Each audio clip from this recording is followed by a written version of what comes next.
ಸ್ನೇಹಿತರೆ, ಚಾನಲ್ಗೆ ಸುಸ್ವಾಗತ. ಚಾನಲ್ ಅನ್ನು ಸಬ್ಸ್ಕ್ರೈಬ್ ಮಾಡಿ, ಲೈಕ್ ಬಟನ್ ಒತ್ತಿ ಮತ್ತೆ ಬೆಲ್ ಐಕನ್ ಒತ್ತಿ.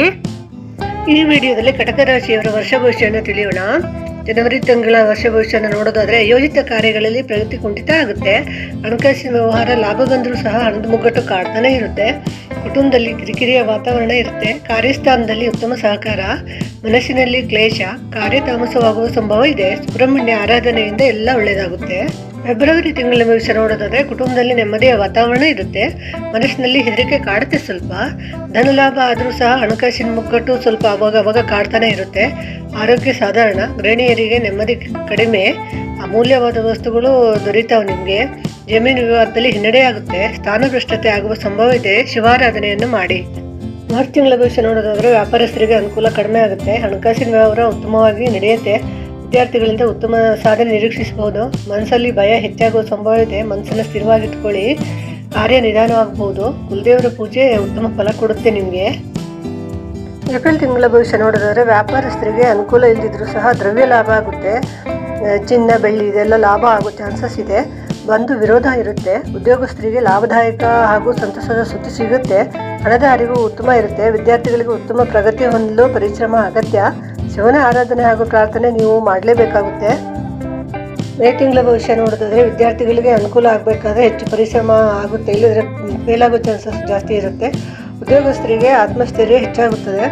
ಗೃಹಿಣಿಯರಿಗೆ ಉತ್ತಮ ಹೊಂದಾಣಿಕೆ ಮತ್ತು ಆರೋಗ್ಯ ಇರುತ್ತೆ. ನಿರೀಕ್ಷಿತ ಸ್ಥಾನಮಾನಗಳು ಪ್ರಾಪ್ತಿಯಾಗ್ತವೆ. ಧನ ಹಾಗೂ ದ್ರವ್ಯ ಲಾಭ ಆಗುತ್ತೆ ನಿಮಗೆ. ದೇವಿಯ ಪೂಜೆ ಮಾಡಿದರೆ ಉತ್ತಮ ಫಲವನ್ನು ನೀವು ನಿರೀಕ್ಷಿಸಬಹುದು ಈ ತಿಂಗಳಲ್ಲಿ.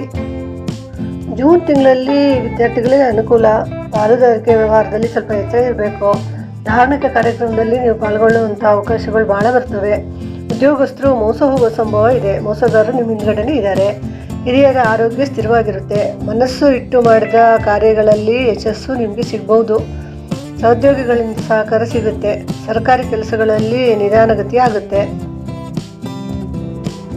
ಮನಸ್ಸನ್ನು ಸ್ವಲ್ಪ ಹಿಡಿತದಲ್ಲಿಟ್ಕೊಂಡ್ರೆ ಇದು ಬಹಳ ಉಲ್ಲಾಸದಾಯಕವಾದಂತಹ ತಿಂಗಳಾಗುತ್ತೆ ನಿಮಗೆ. ವಿದ್ಯಾರ್ಥಿಗಳಿಗೆ ಅನಿರೀಕ್ಷಿತ ಅವಕಾಶಗಳು ಬರ್ತವೆ. ವಿದೇಶಕ್ಕೆ ಹೋಗುವಂಥ ಅವಕಾಶ, ಹೆಚ್ಚಿನ ವಿದ್ಯಾಭ್ಯಾಸಕ್ಕೆ ಹೋಗುವಂಥ ಅವಕಾಶಗಳು ಸಿಗ್ತವೆ. ಧನಾರ್ಜನೆ ಉತ್ತಮವಾಗಿರುತ್ತೆ. ಪ್ರಯಾಣದಲ್ಲಿ ಭಯ ಹಾಗೂ ತೊಂದರೆ ಉಂಟಾಗುತ್ತೆ. ಹಿರಿಯರ ಆಸ್ತಿ ಲಾಭ ಆಗ್ಬೋದು. ಹನುಮಾನ್ ಚಾಲೀಸ ಪಠಿಸಿ. ಆಗಸ್ಟ್ ತಿಂಗಳಲ್ಲಿ ಉದ್ಯೋಗ ವ್ಯವಹಾರಗಳಲ್ಲಿ ನಿರೀಕ್ಷಿತ ಫಲದ ಹೊರತು ಸಂಪತ್ತು ಅಭಿವೃದ್ಧಿ ಆಗುತ್ತೆ. ಮನಸ್ಸಿಗೆ ಕ್ಲೇಶ ಇದ್ದರೂ ಸಹ ಒಳ್ಳೆಯದಾಗುತ್ತೆ ನಿಮ್ಗೆ ಈ ಸರಿ. ಉದ್ಯೋಗಸ್ಥರಿಗೆ ಸಂಬಳ ಹೆಚ್ಚಾಗುವ ಸಾಧ್ಯತೆ ಇದೆ. ಶತ್ರು ಭಯ ಕಾಡುತ್ತೆ. ಹೊಸ ಮಿತ್ರರು ದೊರೆಯುವ ಸಂಭವ ಇದೆ. ಕುಟುಂಬದೊಂದಿಗೆ ವಿವರಿಸುವ ಯೋಗ. ಕುಲದೇವರ ಪೂಜೆಯಿಂದ ನಿಮಗೆ ಬಹಳ ಅನುಕೂಲ ಉಂಟಾಗುತ್ತೆ ಈ ತಿಂಗಳು. ಸೆಪ್ಟೆಂಬರ್ ತಿಂಗಳಿನ ಭವಿಷ್ಯ ನೋಡೋದಾದರೆ, ಉದ್ಯೋಗಸ್ಥರಿಗೆ ನಿರೀಕ್ಷಿತ ಸ್ಥಾನಮಾನ ಲಭ್ಯ. ಬಡ್ತಿ ನಿರೀಕ್ಷೆ ಇದ್ದರೆ ಈ ಸಲ ಸಿಗೋ ಚಾನ್ಸಸ್ ಇದೆ. ಇಷ್ಟಾರ್ಥ ಸಿದ್ಧಿಸುವ ಯೋಗ ಸಹ ಇದೆ. ಹಣ ಬಂದ ಹಾಗೆ ಖರ್ಚು ಕೂಡ ಬರುತ್ತೆ. ಶುಭದಾಯಕ ತಿಂಗಳಾದರೂ ಸಹ ಬಂಧು ವರ್ಗದವರಿಂದ ಕೆಲಸ ಕಾರ್ಯಗಳಿಗೆ ಪ್ರೋತ್ಸಾಹ ಸಿಗ್ಬೋದು. ಆರೋಗ್ಯ ಹಾಗೂ ಮಕ್ಕಳ ಕಡೆ ಗಮನ ಅಗತ್ಯ. ಸುಬ್ರಹ್ಮಣ್ಯ ಆರಾಧನೆಯಿಂದ ತುಂಬ ಅನುಕೂಲ ಆಗುತ್ತೆ ನಿಮಗೆ. ಅಕ್ಟೋಬರ್ ತಿಂಗಳ ಭವಿಷ್ಯ ನೋಡಿದರೆ, ಉದ್ಯೋಗ ಮತ್ತು ಆದಾಯದಲ್ಲಿ ಪ್ರಗತಿ. ಭೂಮಿ, ಆಸ್ತಿ, ಧನ ಹೂಡಿಕೆಯಲ್ಲಿ ಯೋಚಿಸಿ ಮುಂದುವರಿಬೇಕು. ಪಾಲುದಾರರಲ್ಲಿ ಅಸಮಾಧಾನ ಉಂಟಾಗಬಹುದು. ವೃಥ ಸಂಚಾರ ಮಾಡುವಿರಿ. ಖರ್ಚು ಹೆಚ್ಚಾಗುವ ಸಂಭವ ಇದೆ.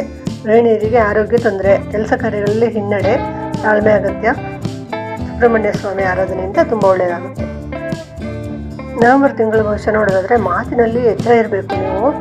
ಯೋಜಿತ ಕಾರ್ಯಗಳಲ್ಲಿ ವಿಳಂಬ. ಭೂಮಿ, ಆಸ್ತಿ ಹೂಡಿಕೆಯಲ್ಲಿ ಬುದ್ಧಿವಂತಿಕೆ ಬೇಕು. ಸಹೋದ್ಯೋಗಿಗಳು ಮತ್ತು ಬಂಧುಗಳೊಂದಿಗೆ ಸ್ವಲ್ಪ ನಿಷ್ಠುರ ಆಗೋ ಚಾನ್ಸಸ್ ಇದೆ. ಉದ್ಯೋಗಿಗಳಿಗೆ ಪರಿಶ್ರಮ ಹಾಕಲೇಬೇಕಾಗುತ್ತೆ. ಗೃಹಿಣಿಯರಿಗೆ ದೈಹಿಕ ಶ್ರಮದಿಂದ ಆರೋಗ್ಯದಲ್ಲಿ ಸ್ವಲ್ಪ ತೊಂದರೆ ಕಾಣ್ಬೋದು. ಹಣದ ಹರಿವು ಸಾಧಾರಣ. ಮನಕ್ಲೇಶ ಇರುತ್ತೆ. ಸದಾಕಾಲ ಶಿವಜಪವನ್ನು ಮಾಡಿ. ಡಿಸೆಂಬರ್ ತಿಂಗಳಲ್ಲಿ ಏನಾಗ್ಬೋದು ಅಂದರೆ, ಖರ್ಚು ಅಧಿಕ ಆಗುತ್ತೆ ನಿಮಗೆ. ಧನಹಾನಿ ಸಂಭವ. ದಾಂಪತ್ಯದಲ್ಲಿ ಸ್ವಲ್ಪ ಅಸಮಾಧಾನ ಇರುತ್ತೆ. ಹಿರಿಯರ ಆರೋಗ್ಯದಲ್ಲಿ ಪ್ರಗತಿ ಇರುತ್ತೆ. ದೇವತಾ ಕಾರ್ಯ ಮಾಡ್ತೀರಿ. ಅನಿರೀಕ್ಷಿತವಾಗಿ ಧನಲಾಭ ಆದರೂ ಉಳಿಯೋದು ಕಷ್ಟ. ಗೃಹಿಣಿಯರಿಗೆ ಎಚ್ಚರ ಅಗತ್ಯ. ಕುಲದೇವರ ಪೂಜೆಯನ್ನು ಮಾಡಿ. ಗ್ರಹಗತಿಗಳ ಆಧಾರವಾಗಿರುವ ಭವಿಷ್ಯವನ್ನು ನೋಡಿದ್ರಲ್ಲ. ಚಾನಲನ್ನು ಸಬ್ಸ್ಕ್ರೈಬ್ ಮಾಡ್ಕೊಳ್ಳಿ, ಶೇರ್ ಮಾಡಿ, ಲೈಕ್ ಮಾಡಿ ಹಾಗೂ ಬೆಲ್ ಐಕನ್ ಒತ್ತಿ. ಎಲ್ರಿಗೂ ನಮಸ್ಕಾರ.